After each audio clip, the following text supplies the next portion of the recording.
में एक साधु रहा करता था। वह जब भी नाचता था तभी बारिश होती थी। इसलिए गांव के लोगों को जब भी बारिश की जरूरत होती तब यह लोग उस साधु के पास जाते और उनसे अनुरोध करते कि वह नाचे, और जब वह नाचने लगते तो बारिश जरूर होती थी। कुछ दिनों बाद 4 लड़के शहर से गांव में घूमने आए। जब उन्हें यह बात पता चली कि किसी साधु के नाचने से बारिश होती है तो उन्हें यकीन नहीं हुआ। शहरी पढ़ाई लिखाई के घमंड में उन्होंने गांव वालों को चुनौती दे दी कि अगर हम भी नाचेंगे तो बारिश होगी, और अगर हमारे नाचने से बारिश नहीं हुई तो साधु के नाचने से भी बारिश नहीं होगी। अगले दिन सुबह सुबह गांव वाले उन चारों लड़कों को लेकर साधु के कुटिया के पास पहुंचे। गांव वालों ने साधु को सारी बात बताई।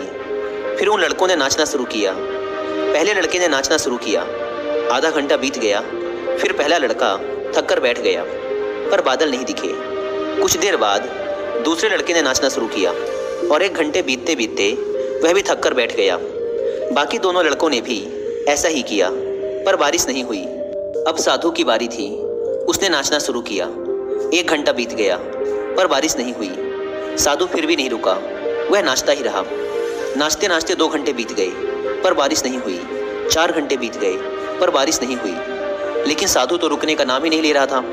धीरे धीरे शाम ढलने लगी कि तभी बादलों की गड़गड़ाहट सुनाई दी और थोड़ी देर बाद जोरों की बारिश होने लगी। यह देखकर चारों लड़के दंग रह गए और तुरंत साधु से क्षमा मांगी। फिर चारों लड़कों ने साधु से पूछा, बाबा भला ऐसा क्यों कि हमारे नाचने से बारिश नहीं हुई और आपके नाचने से बारिश हो गई? साधु ने उत्तर दिया, जब मैं नाचता हूँ तो 2 बातों का ध्यान रखता हूँ। पहली बात तो मैं यह सोचता हूँ कि अगर मैं नाचूंगा तो बारिश को होना ही पड़ेगा, और दूसरी यह कि मैं तब तक नाचूंगा जब तक कि बारिश ना हो जाए। सफलता पाने वाले में भी यही गुण विद्यमान होता है। वे जिस काम को भी करते हैं उसमें उन्हें सफल होने का पूरा भरोसा होता है, और वह तब तक उस काम को करते हैं जब तक कि उसमें सफल ना हो जाएं।